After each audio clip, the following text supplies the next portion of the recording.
Mbote na bino nyonso balandia les amis d'Olivier Bizaou. Les amis d'Olivier Bizaou, mbote na bino tout boza branché depuis Canada.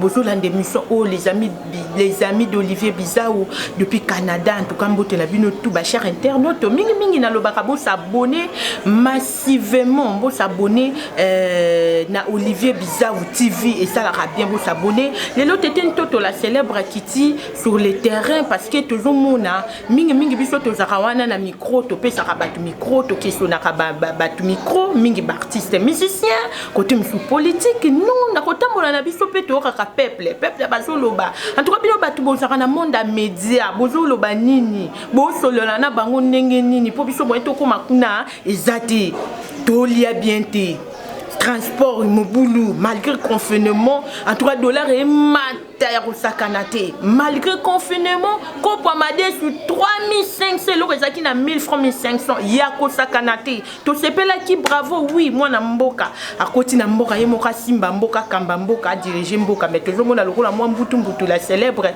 yonde muto kutana na bango kende kutana na mutu moko oyo aza membre il y a IDPS pour bangonde mutu bakomi na pouvoir solola na yango na ye awa ko solola na monsieur Amisi Makutano monsieur Adolphe Oazali vice-président ya Luc de Jeune na kati ya IDPS titre wana tant tozo kango et ça le roi et moi ko bangisa biso po to yebi to solola na à propos ya makambo ya mboka ezokende mabe en tout cas biso to abana mboka to kikolo babongo te po so to bito vanda sui to kanga munoko ko biso solo peto bando konda kaka ngako tu ba yokanga ndoki pamba mais fona loba to loba pe mingi na peuple ndenge pezo loba pezo lela etindi biso to loba yango to ko kutana na Messi Amisi Makutano et monsieur Adolphe au vice président il y a Luc de Jeune la carte il y a membre IDPS c'est tout par rapport il y a des réclamations il y a bino batulanda biso partout dans le monde entier ba réclamation ya bana mboka toujours on a évolution pene ya mboka eza sous malamu tendenge ezalaki liboso to mona ngo penza te parce que ba ko comparer ndenge tozali na biso liboso na ndenge to komi lelo yo tala lelo yo makambo komi ma pe makasi tete toto la célèbre non on va d'abord monter fona kutana na monsieur Amis en tout cas il azali vice-président ya Luc de Jeune na kati ya parti ya UDPS tout le landa mbote papa mbote le maman journaliste mbote pe na ba téléspectateurs ba ozali bakwa ko landa biso oui boni santé na ye ko landa yo tongo wa we ko to solo na yo masolo ou ezole ka boka la biso bon je crois que ba internaute na yo baza il dit que c'est aux agues mingi dans musique et que bazali na besoin meka koye vérité sur ma kambeza ko leka ko mboka biso et que c'est un biso parce que vous avez fait votre choix na biso et nous te remercions quant à ça et puis te remercier pe bangoyo balinga kolanda biso comme d'habitude. Nous sommes les sacrifiés de la République et à tout besoin, nous sommes là justement pour répondre à mes tours parce qu'il y a des choses. Ok, il y a des choses à la vie. Nos papa Amis, en tant que vice-président à Luc de Jeune, je pense que 60 ans déjà, depuis 1960 sur 2020, 60 ans déjà indépendance, il y a beaucoup de choses. C'est lui en tant que vice-président et Luc de Jeune. Évolution et Zali na mboka na biso to shit eza makasi. Bon, personnellement, Sengeli nazala vraiment rationnel pour apporter réponse au Sengeli na mutuna. Ce qu'il faut savoir, Genève, si le place tozali na 60e année, il faut voir que mboka na biso etambolaki mabe makasi. Mabe makasi parce que les politiques au lieu de servir le peuple, ils étaient à leur service. Voilà la différence. Mais après l'avènement de la démocratie dans l'élection le 30 décembre 2018, nous avons eu l'alternative crédible de l'alternance. Le président de leur président, son excellence monsieur le président de la République, et chef de l'État, Félix Antoine Tshisekedi Tshilombo Oyo, allaient ensemble avec ses généraux pour imprimer la nouvelle donne et que rien ne sera plus comme avant, c'est-à-dire autre temps, autre mœurs. Et donc, nous pouvons espérer, même après 60 ans à fiasco, dans 58 ans à fiasco, mais je vous dis, pendant le mandat de son Excellence, Monsieur le Président de la République, qui mérite encore notre confiance jusqu'en 2028, je tiens à vous rassurer, madame, les changements est au rendez-vous. Peut-être que mais il va comprendre de quoi je parle.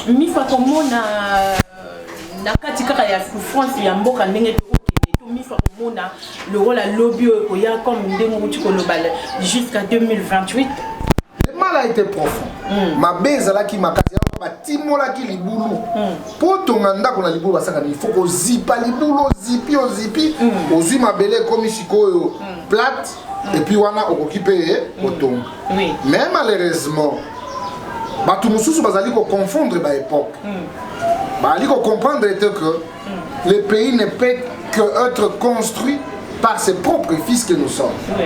Ça ne sert à rien qu'on utilise la haine, la méfiance. Mais les gens, nous avons une histoire dans ce pays que nous ne pouvons jamais se contredire. C'est l'instauration d'un état de droit en République démocratique du Congo et nous en sommes. Quoi qu'il en soit, quoi qu'il en coûte, tu as dit que douleur d'enfantement et ils allaient au choix. Mais la fin des choses, moi, on a comment on a pour l'état de droit, on a vu nos côtés directement. Au moment où il a créé faillite, on a créé dollar komada, et créé biloko komada, malgré l'état de droit. Biso mini peuple surtout, bazota la nan état de droit, na binoté peuple et surtout peuple les autres la ligumu comme commerce, non social plutôt, ils ont qu'un de l'olengeni. Bon, je ne sais pas moi de quel peuple nous avons. Peuple congolais. Peuple congolais. Peuple congolais a instauration et état de droit. Vous voyez bien si la justice est ali. Pourquoi pas la justice est l'élévation? Ça veut dire tout le monde est à l'encontre et à volonté à prescrit où ils allaient dans la constitution pour la mode et à Jésus en à son temps, on avait la République des Intouchables. Mais aujourd'hui, je crois que les gens vont constater que non, ce n'est plus le moment. Alors, il faut qu'on tienne à la priorité. Bien sûr, le ventre affamé n'a point d'oreille. Mais, sinon, on est malade, le peuple d'abord.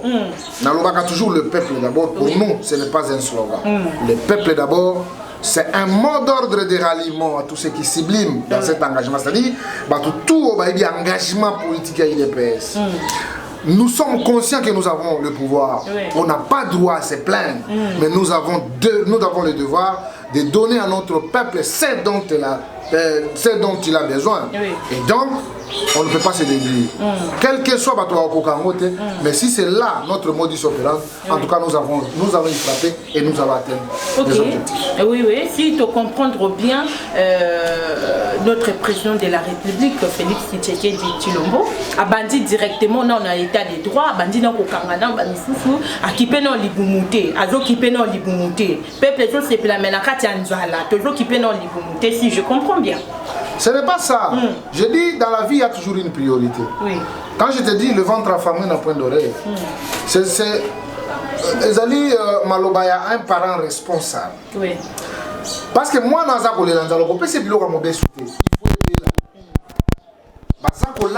peuple congolais, parce que nous, on n'a pas le droit à se dire. Nous, on a dit notre sacrifice, c'est de répondre positivement à la demande de la majorité des Congolais. Aujourd'hui, nous sommes plus de 80 millions de Congolais. Il faut que Batubalia, Bazana Kelasi Ofele, Bazana Maï, Bazana Lotiliki, en tout cas, vie en soi est normale. Mais pour que tu atteignes l'objectif, il faut, environnement, il faut déjà bien préparé et puis la garni pour que tu atteignes l'objectif. Mais entre autres, Basali que Congolais, comme à un niveau de ils sont là. C'est pourquoi la justice doit être au devant de nous tous pour que Batouana puisse décourager Bango et que toutes les actions de l'État aient justement le bénéfice à Congolais et non à individus ou non à la famille politique. Ok, merci beaucoup. La réponse n'a eu, mais le 29 juin 2020, mon équipe président de la République a fait un discours. Discours, on a moutoulobela qui on a le lengue na. Batu musu bazwi kaka moi parti mon président ba qui est la place à là balobi. Président badi mbeba. La place à là fallait pas le balé à tiala. Si on discours on attend qu'un temps où vanda qui en tant que vice-président, il y a Luc de Jeune, il y a UDPS. Commentaire n'a eu écoute à la ligne. Bon, quand on dit que ce sont des inepties. Le président parle français. Pour ça, l'aventure. Ceux qui parlent français, dans beaucoup. 5, Félix Tshisekedi fait partie. C'est pas François, Martin Fallou, c'est la Kamoucha, je te dis la vérité. Mais il n'y a pas de mon président parle français et il écrit français. Comme moi je parle français, j'écris aussi français. Bon. Alors dire que non, là, non, le président n'est pas dans ça. Il faut comprendre les figures de style inutilisable. C'est un homme rationnel. Mais ça, ce sont des débats de bas étage. Je m'évite de le faire, mais il y a le président parle français. Pour décortiquer le discours du président de la République, c'était un discours cohérent. Un discours honnête. Et une mise en garde. Vous savez, la démocratie est allée dans la réalité, dans le principe. Parmi les principes de la démocratie, c'est le respect des règles établies.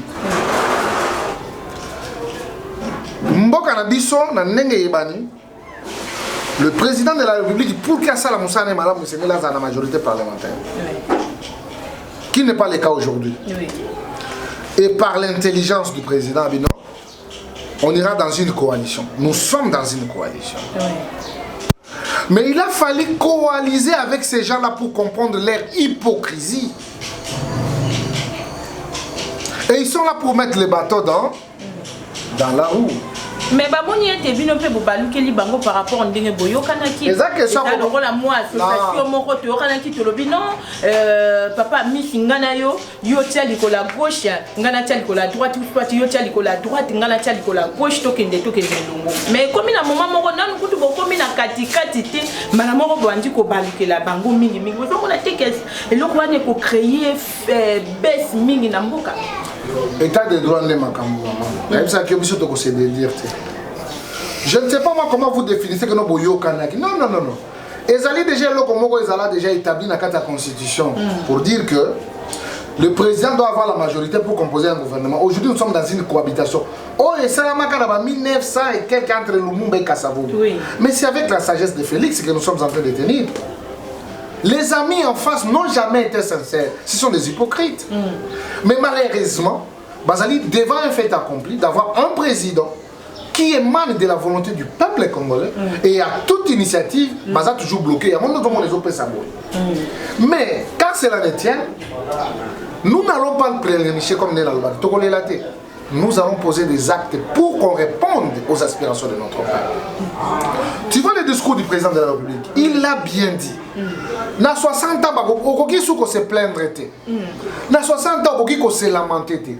Na 60 ans, on lègue l'héritage des valeurs qui seront répercutées dans ma génération où ils allaient courir la cible.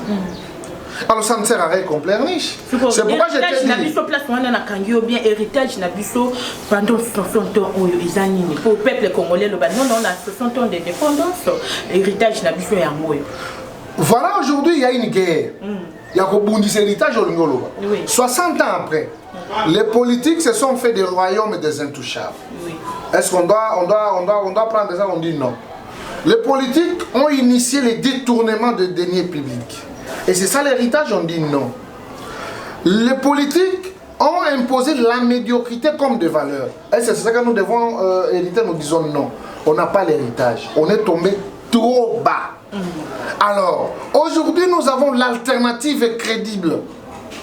Le président peuple, son excellence, monsieur le président de la République, oh, on dit non. À 60 ans, on ne peut plus pleurnicher. On ne peut plus plairer. On ne peut plus se réclamer. On doit poser des actes qui resteront à jamais bénéfiques à des générations futures. C'est ce que nous sommes en train de faire. Nous sommes dans ce combat Nous sommes dans cette réalité et madame, dans les jours qui viennent, vous allez vous rappeler de ce que je suis en train de vous dire. Mais 60 ans après, c'est la médiocrité à médiocrité et je crois que c'est un constat amer, mais on n'a pas le choix. On va en faire avec. Mais DSL, c'est avec les premiers de nous qui sommes les Congolais, nous allons arriver et nous toucherons la victoire parce qu'elle est de notre côté. Ok, merci beaucoup notre président Luc Desgènes, IDOPES, M. Amis, Mingi Mingi, Tozotala, Bifopepe, Tozomona, voilà, ce qui n'a pas bêta Nicolo Boye. Tozotala au Mona, le Parlement, qui est côté à PPRD, basengi cohabitation basengi balobi non par rapport au nini balua ngo bozo kenango o état de droit o état de nini non biso pe na ngambu na biso to ko banda ko kanga makanga baboete po to somona lokola moi ezo kene lokola moi mbeta moi ni kasu pour que Félix alongola biso côté ya PPRD FCC lelo koma atiaka mingi côté na bango ya IDPS Tobino to vanda balobi no ba vanda basinga cohabitation nangambu na bino est-ce que vous banga te réaction na yo par rapport au balobi wa les amis. Bon, je crois que les années déception, il y a comme on a en face de nous, nous n'avons pas des gens qui se bazali cohérents. On les a encouragés d'aller dans la cohabitation. Tu as encouragé Kibango. C'était un V pour nous. Donc, il y a une cohabitation. Oui. Les gens sans foi ni loi. Ils en auront pour leur compte. Madame, quand nous parlons ici, c'est avec amour et abnégation pour notre peuple et pour l'amour du Congo. On a donné tout ce qu'il fallait donner pour qu'on y arrive ici. Quoi qu'il en soit, peut-être les gens vont oublier l'histoire. On a donné tout. On a donné même l'âme pour que ce pays change. On a souffert dans nos chairs. Tu peux me regarder sur mon visage, je n'ai jamais été Koulouna. Ce sont les affres de la répression de notre combat. Nous, on n'est pas violent dans la gestion. Dans une réclamation, la violence et tout, ça fait partie de l'expérience. Et qu'on peut savoir amour avec rationalité et amour. Mais ces gens-là n'ont jamais été pour la volonté de notre peuple. Et peut-être ils ont confondu. En disant peut-être qu'ils ont utilisé les parlous, ils ont utilisé beaucoup de partis politiques. Et que par l'ivresse du lait, ça a les idéaux, c'est fixé. Mais ça a un morceau que tu es bendé, que tu pètes. Parce que l'IDPS, c'est du lourd, c'est du poids, c'est de la qualité, c'est de la rationalité. Nous, on n'est pas dans l'effervescence. On dit, ils prennent des choses comme ils veulent, ils s'achètent des voitures. Tu me trouves, je suis dans le pouvoir. Je suis du pouvoir. Mais la complaisance n'est pas au rendez-vous. Nous savons ce que nous faisons. Ce qui est là,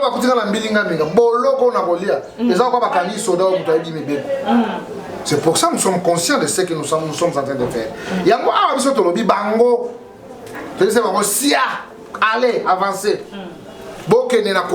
Allez, on vous encourage.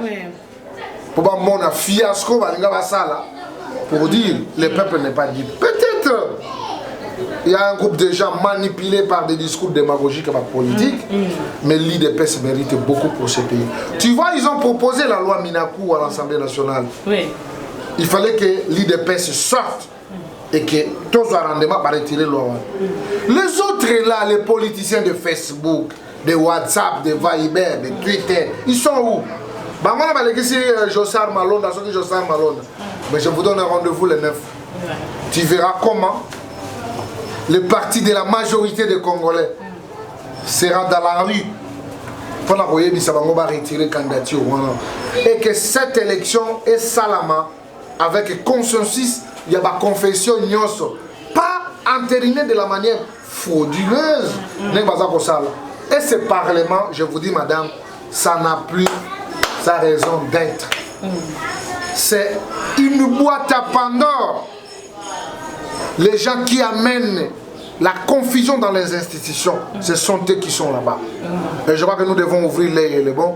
Et bien étant bon, petit à petit, tu as dit que na place oyo, tu comme na souka pour en finir avec cette bêtise et puis peuple à comprendre que il était temps que les choses changent et on va démarrer à une vitesse décroisière ou attendre tout le monde au Ok, merci beaucoup la réponse Nayo. Mais c'était hier, si je ne me trompe pas, le 3 juillet 2020. Président de la République, encore dans le cas de coronavirus et le confinement. En tout cas, la réunion parlementaire ou la réunion à la ligne. En tout cas, président de la République, tout le monde qui est dans la réunion, réunion, et il y avait des ministres, des vice-ministres, il y avait des petites têtes. Mais dans la réunion, il fallait aller à la ligne. Ningezaki proclamer qu'un tel peut foisonner, un tel peut foisonner, un tel peut foisonner. Mais quand il y a réunion, réunion tout le monde a directement président de la République à l'objet vice-ministre de la justice déconnecté M. Tunda Simon déconnecté Longwa.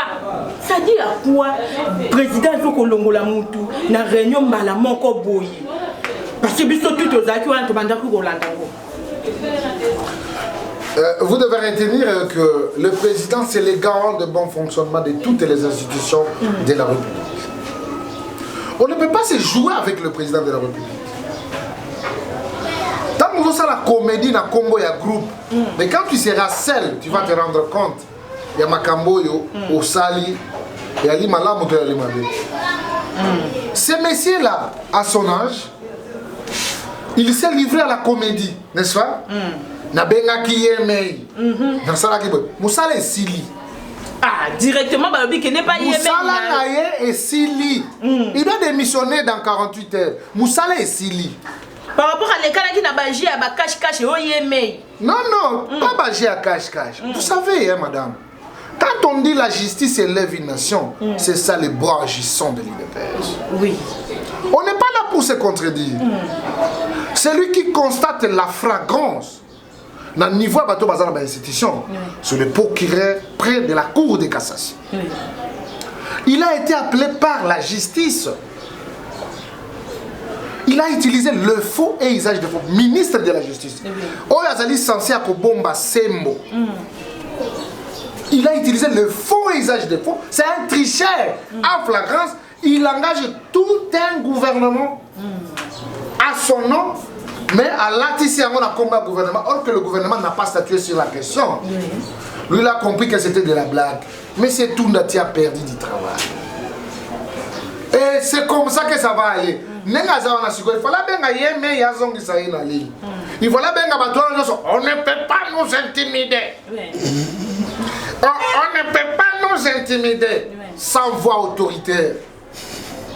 Comment on ne peut pas vous intimider? Prenez Tunda, remettez-lui, n'est-ce pas, la vidéoconférence, qu'il assiste dans le conseil des ministres. C'est pour vous dire, madame, un homme prudent voit le mal de loin. On ne joue pas avec la justice. Ici, nous serons dans la République des juges. Quoi qu'il en soit, quoi qu'il en coûte. Les gens, musique pour que Bango soit intouchable dans la mais ils ont compris, ils ont confondu les temps. On a fait l'alliance avec les Palous. Les Palous, c'est l'UDPS. Laissez le patrimoine. Madame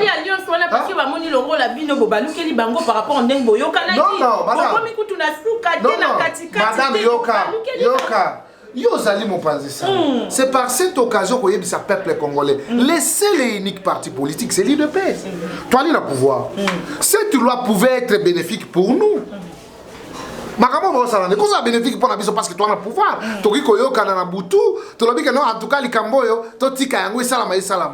Mais par rapport à la cohérence, par rapport à notre savoir-faire, par rapport à ce que nous avons dit à notre peuple, on ne peut pas se dédire. C'est pourquoi je suis en train d'interpeller ceux qui nous attendent.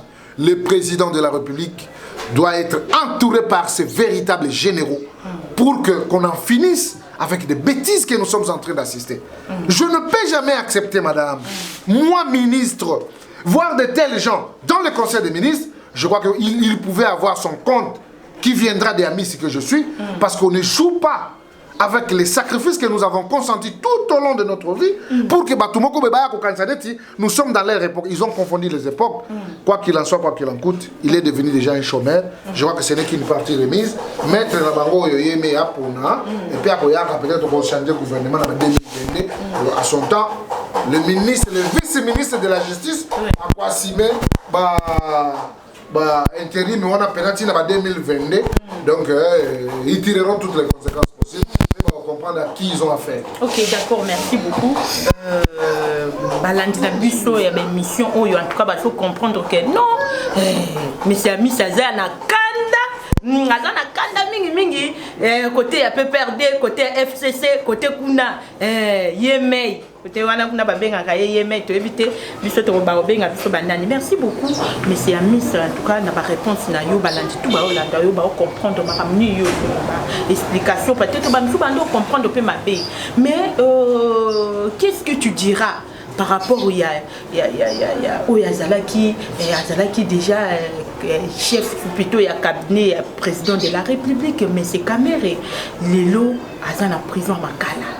Procès 100 jours. Commentaire na yo. Nenge procès wane kine. Si les loba condamné Kamere. Commentaire nous par rapport à procès 100 jours. Madame, moi je suis le prophète de la nation. Le lobby le bon procès 100 jours, ba condamné Kamere. Moi je suis prophète. La première personne à accuser Kamere sa suite c'était moi. Ah bon? Mais oui. Non, mais Bibi, c'est un peu pas mais maintenant, tu vas comprendre qu'on se rappelait. Oh. Mon takena ko funda bangwe pa procureur Kabange Numbi c'était moi. Tout n'a pas pour la vie. Au moins nous là ya Bokassa oui. Nous là à Bokassa. Oui. Président Zaki États-Unis tongo a inauguré quand Zela je crois vers 8 heures. Oui. Et le qui 2 semaines après le Kananzela, on va faire inaugurer le président Zela Toboki. Oui. Non en tout cas j'étais estomaqué. Il fallait que Batouana va répondre. Oui, Batouana funda avant. Kamere. Oui. Justin Kamere. Wing, David Moukeba, Kazadi. La Funda va apporter la réalité qui a affecté les moyens pour passer la mission de Zela exagénique parce qu'on ne méritait pas ça. Oui. Ce qui est fait déjà fait. Bon, quand on ne joue pas. Le président a dit cette expérience est sombre. Il y a programme il y a 100 jours. Mais le programme Moussoussou, qui opportunité, il y a pour se faire de l'argent contre le bénéfice de notre peuple. Et Pesabango, Mayele. Pour nous, ce n'est pas Yakota la Moutumabe à perdre dans le mal, mais Yakomona Moutumabe à Bongoli Motema comme Malam ou comme utile dans la société. C'est ça notre motif. On est en train de faire de la blague. Continuons. Et voilà ce qui va être fait. Le pays des intouchables ici. Ici, c'est l'état de droit. Avec l'alternative. Mais caméra lobby caméra lobby bobalouké la bola moutou oh ya sala et pas président de la République na souka nango bobalouké lié. Madame. Alliance to sala ngo pona moyibité. Biso to sala alliance pona boyibate. Tout ça, l'alliance pour servir notre peuple. Moi, je n'ai pas besoin pour finir. Imaginez-vous, dans le programme à 100 jours, ce qui vraiment batia qui mongo et qui ndaki, batia yango na kati ya misala, mais les gens qui sont ces années longues. Donc vous abusez de notre bonne foi, parce qu'on considère que nous sommes partenaires et ensemble nous devons relever des défis. Mais ce n'est pas avec les vols des uns et les autres parce que Moutou na Moutou. Azana histoire politique na mboka na biso. Libi ba yali, ba traître ba yali, donc batou na batou bazana ba histoire na bango. Mais quand cela ne tient, tu le dis que non, nous sommes longues ensemble. Makamwa soto chamona na Congo. Tout à l'intérêt de la population. Est-ce que la carte d'approche nous tali Moutou ni na IDPS bakangi? Nous sommes passés dans une très bonne école. Nous sommes passés dans une très bonne école, madame. Et puis, nous avons sauté. Au moment où nous avons dit que nous avons ministre, nous avons DG, nous avons ça l'aventure. Passe. Je vous dis la vérité. Non,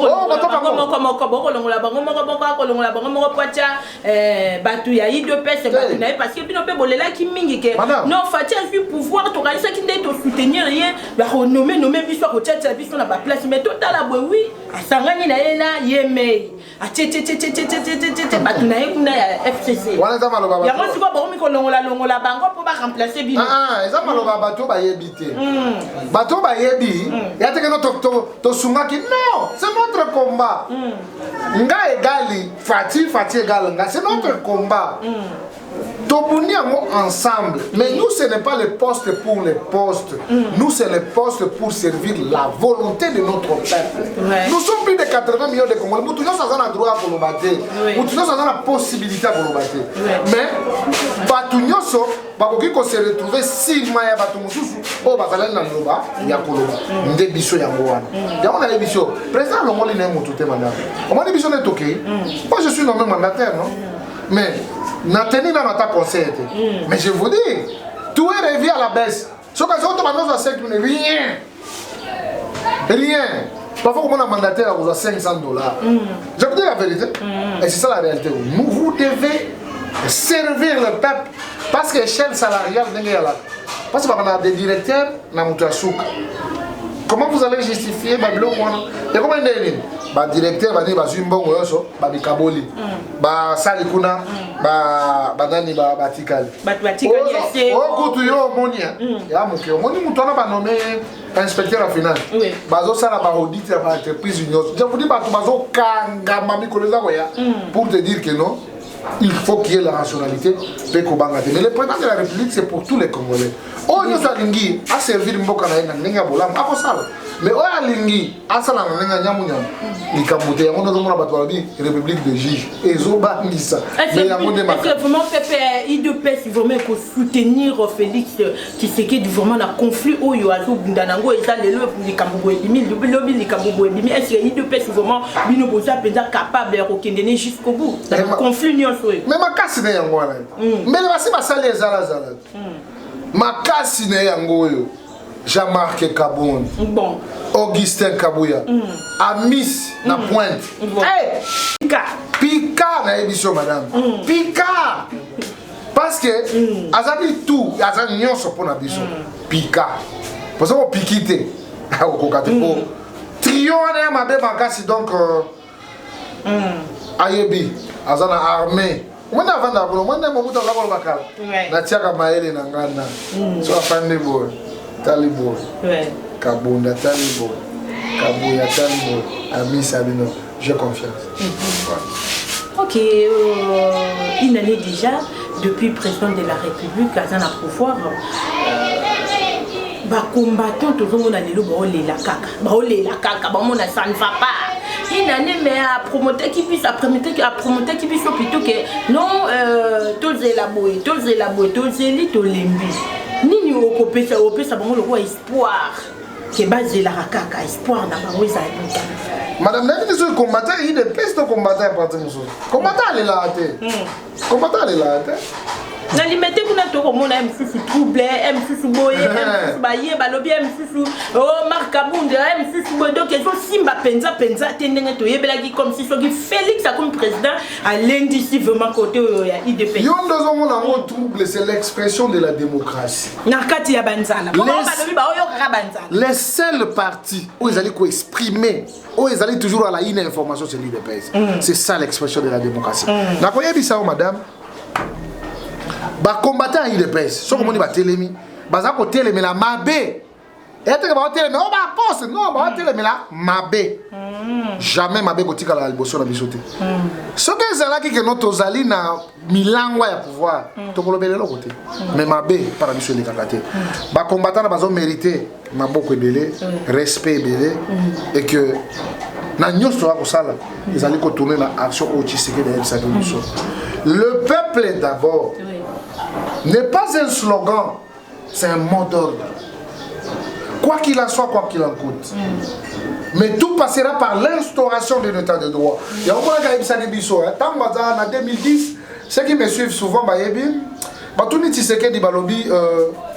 monsieur le président candidat, c'était en 2010. oza candidat innovation ni nokopé sa biso baninga balobi bakotonga ba immeuble bamusu balobi bakotonga bandako bamusu balobi en tout cas biso tokosa la merveille. Quelle a été la réponse de Tshisekedi? Nous allons créer un prototype d'homme responsable que nous allons léguer à toutes les générations futures. Ça veut dire quoi? C'est lui qui se base sur la personne pour le développement d'un pays. Voilà une idée rationnelle. Donc pour nous allons former un homme, un exemple, un échantillon qui sera au service des autres et cet homme-là sera répercuté par les autres hommes que nous sommes. Donc, nous avons un inspirateur, on ne sera jamais inspiré, je vous dis madame. Ok, merci beaucoup, en tout cas, merci beaucoup, le président Amis, merci beaucoup de la réponse, parce que tous les alliés en Gaï, le peuple, Batinda Kingana, en tout cas, les bouffons d'Abino, pour Bayo Kanini, beaucoup loba, pour Baron Baron, le roi Anzala, le roi l'année espoir et sili, mais monsieur Amis, c'est assuré qu'il y a espoir et silité, et Bazo Bundaka, qui va continuer, mais dans l'événement, il y a parti à I2P, il y a parti côté FCC, le lot, comment ils ont perdre. Mais tout le monde a rappelé que le drapeau de Matakana Ngambu ya PPRD, tout le monde a dit il a biso et Dazali Kolo, mais côté la bino ya de pèse moi drapeau moi qui visibilité ou ana pensé ça. Merci beaucoup madame, c'est une observation. Mais l'IDPS c'est le peuple congolais. Nous sommes le peuple congolais, c'est ça l'IDPS. On a fait autant d'années, toi qui n'as pas bilo pour tout. Ne confondez pas les autres partis politiques. Non, nous, c'est le peuple congolais en général. Maman, bon, drapeau,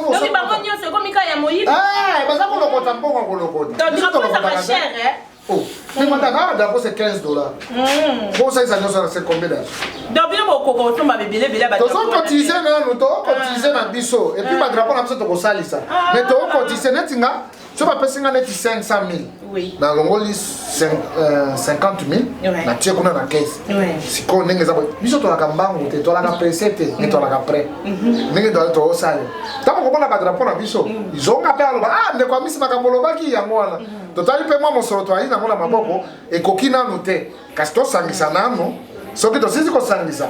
To ko kende beto sana mo musala ndenge seli ya onde to sana. Ko banga te ba drapeau ko zala me kasi ba drapeau na biso ezebeyo ezabeye. Ezali pe biso nyonso. Ben peuple congolais de pèse. Moto akoso. Ok, merci beaucoup.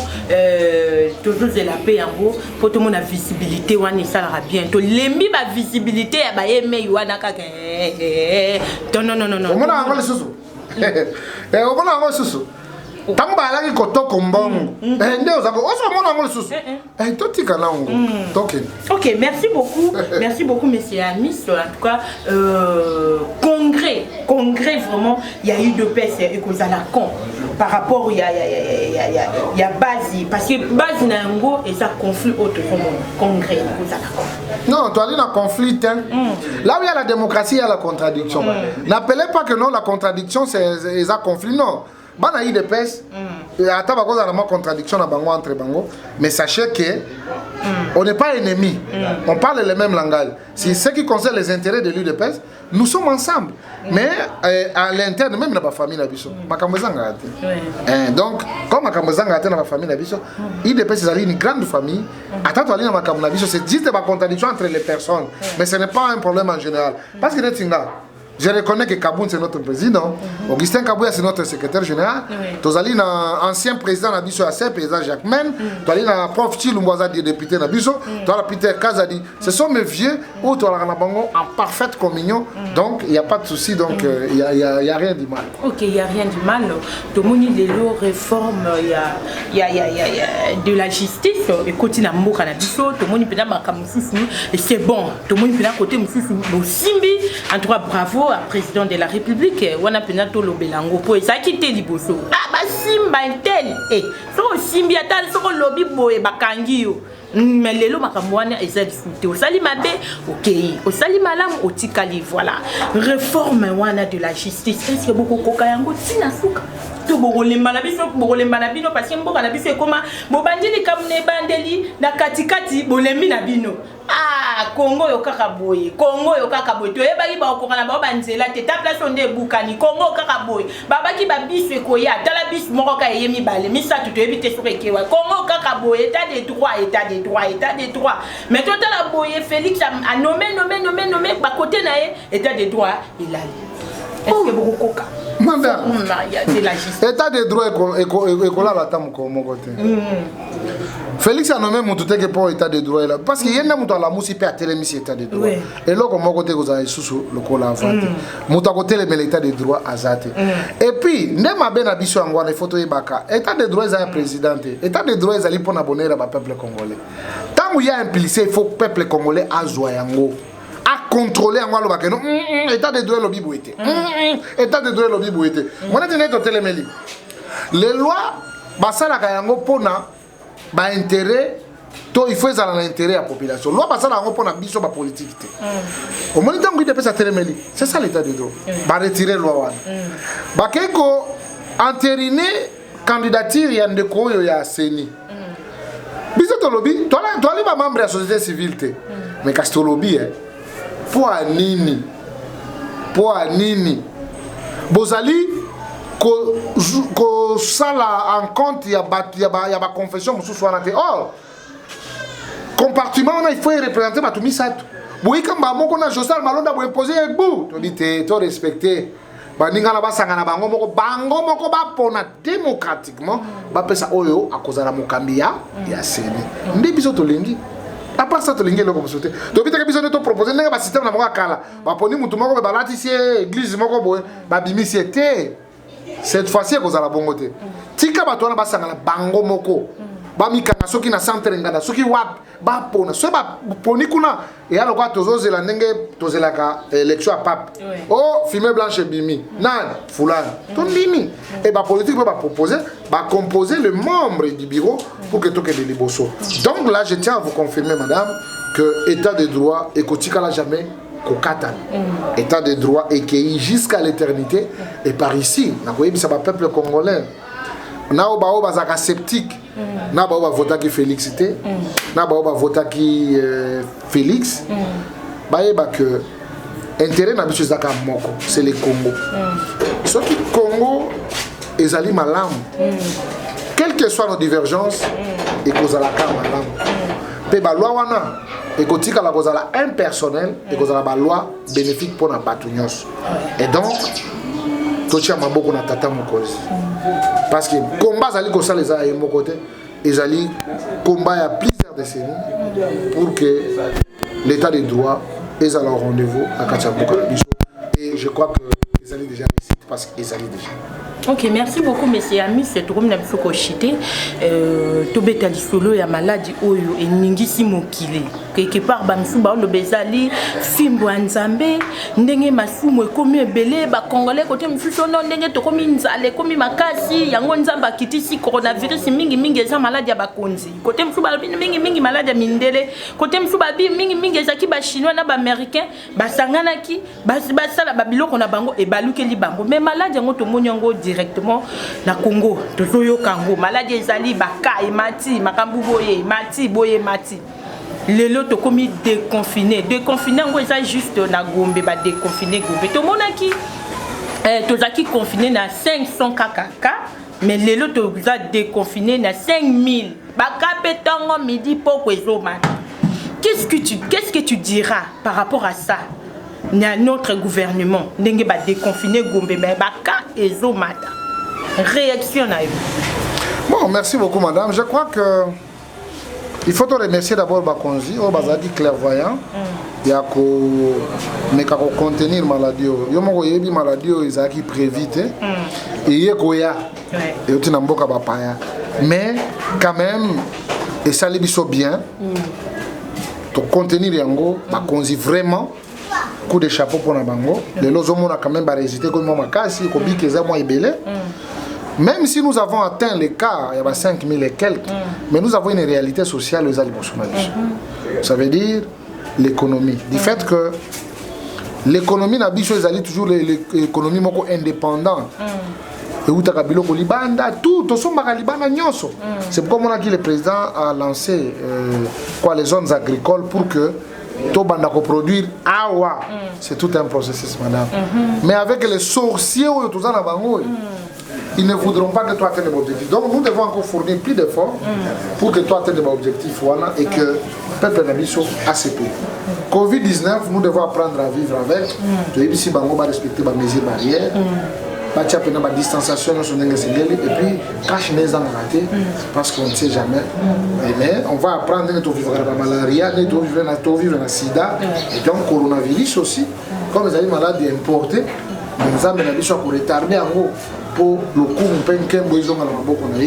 et que les Congolais vont vivre aisément pour que ceux qui te disent vont l'économie,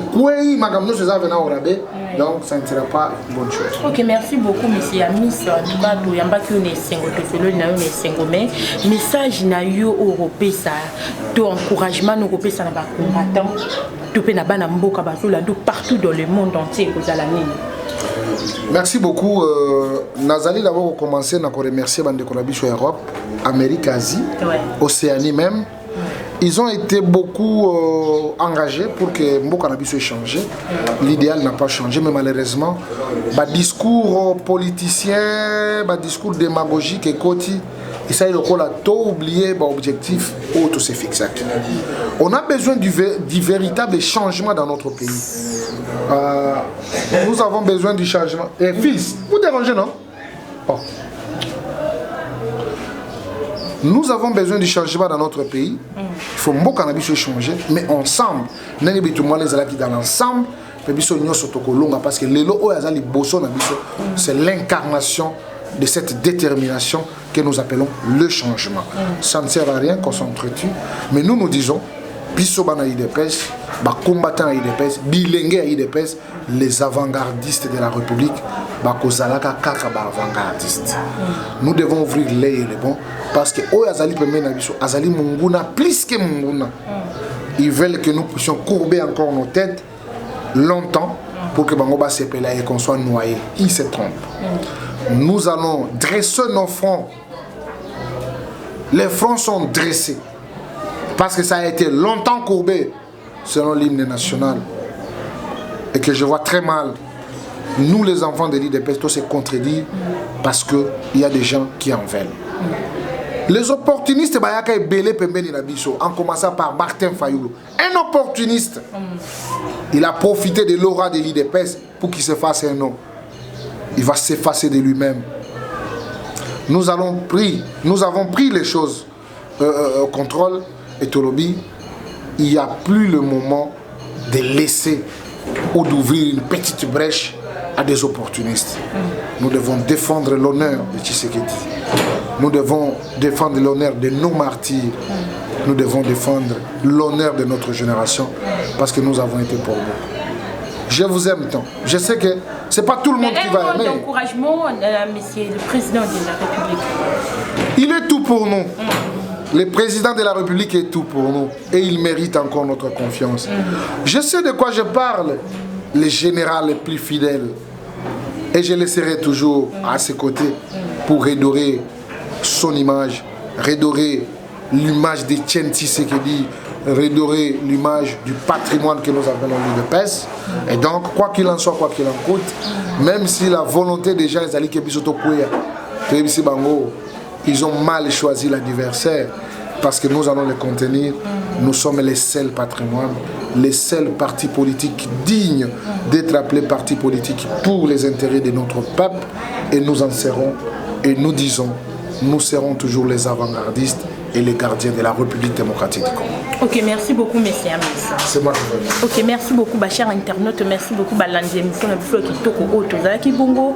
Na monsieur Amis Makutano, en tout cas, monsieur Adolphe, Oazali, vice-président et Luc de Chêne, de Solola Kinaye, Nakatia Idopes, de Solola Kinaye, Binomoko Boyoki, Ninga lobby encouragé, combattant à lobby, en tout cas, Nabana Mboka Boza la calme justice et justice et côté, en tout cas, Marabitou et Kotambola qui kitoko président de la République azawana pona biso azawana pona bino mwana mboka ye moko pe kutu mwana mboka abetaka lingala fort merci beaucoup na bino batu bolanda ki biso partout dans le monde entier bo s'abonner massivement na chaîne na biso ya YouTube bo s'abonner en tout cas et ça la bien merci beaucoup à toi Kadika Dima depuis na Ottawa merci beaucoup na bino batu bozolanda émission kitoko Titani la Christelle depuis Paris merci beaucoup à Léa Dimbi la Canadienne merci beaucoup à toi ma Clarisse Biata depuis Ottawa na Canada merci beaucoup Olivier Bizaou depuis Canada merci beaucoup à toi